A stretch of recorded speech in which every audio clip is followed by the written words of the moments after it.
Welcome to Connected Care Education. Today we are going to look at Unit 002, Principles and Values of Health and Social Care Children. Unit 002, Outcome 6, Understanding how to develop positive relationships with individuals, their families and carers in the context of professional boundaries. Let's start by looking at relationship-centred working. Relationship-centred working introduction. Best practice in any work setting is underpinned by effective working relationships, an ability to follow agreed ways of working, and an ability to work in partnership with others. Effective work relationships. In health and social care settings, effective work relationships are based on professionalism and principles of care, which require health and social care workers to respect and promote the rights of everyone they work with.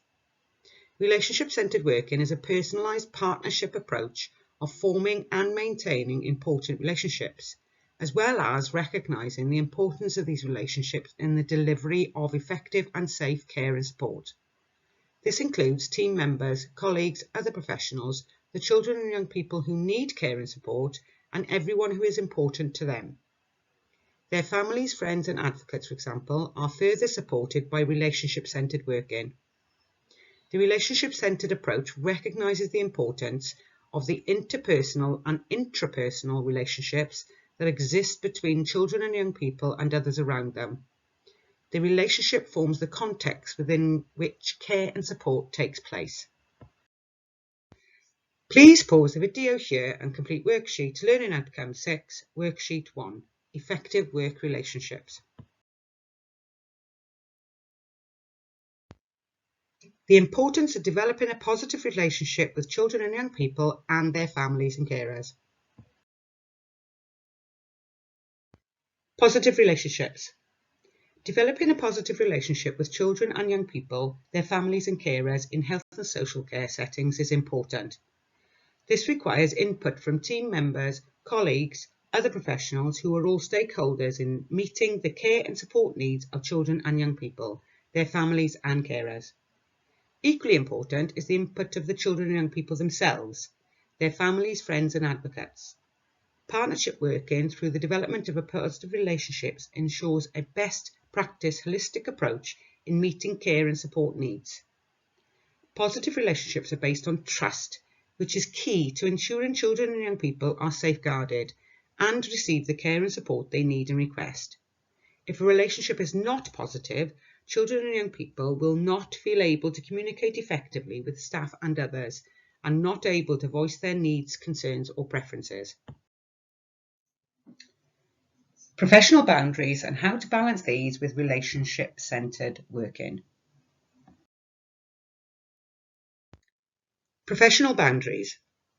Relationships are probably the most complicated area of our lives. We start to form relationships when we are born.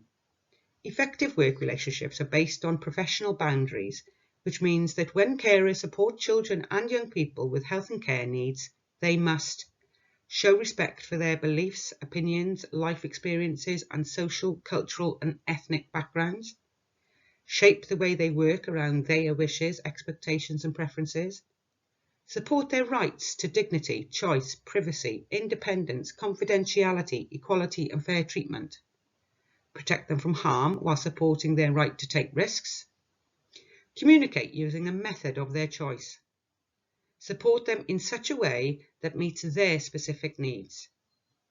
Balancing these boundaries with the need for relationship-centred working is important in order to achieve effective service delivery. If an individual does not feel valued and included, they will not be willing to express their needs, wishes and concerns. Types of unacceptable practices that may occur within relationships.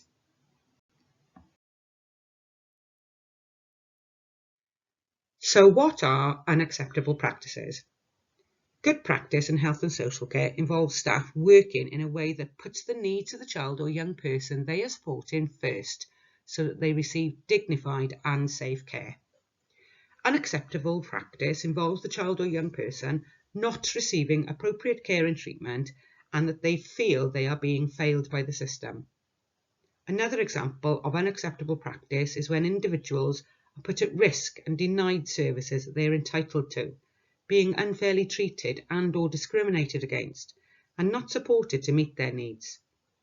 It could involve taking advantage of individuals for financial gain or asking them to undertake duties they are not trained to do so.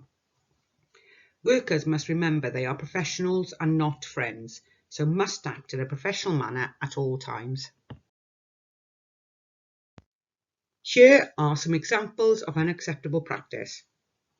Sexual contact with an individual using the service, causing physical harm or injury to individuals, making aggressive or insulting comments, gestures or suggestions, seeking information on personal history where it is neither necessary nor relevant, watching a child or young person undress where it is unnecessary, sharing own private or intimate information where it is unnecessary, inappropriate touching, hugging and caressing, concealing information about a child or young person from colleagues, for example, not completing records, colluding with criminal acts, acceptance of gifts and hospitality in return for better treatment, spreading rumours or hearsay about a child or young person or others close to them, misusing an individual's money or property, encouraging a child or young person to become dependent or reliant for the worker's own gain, giving special privileges for favourite children, for example, spending excessive time with someone,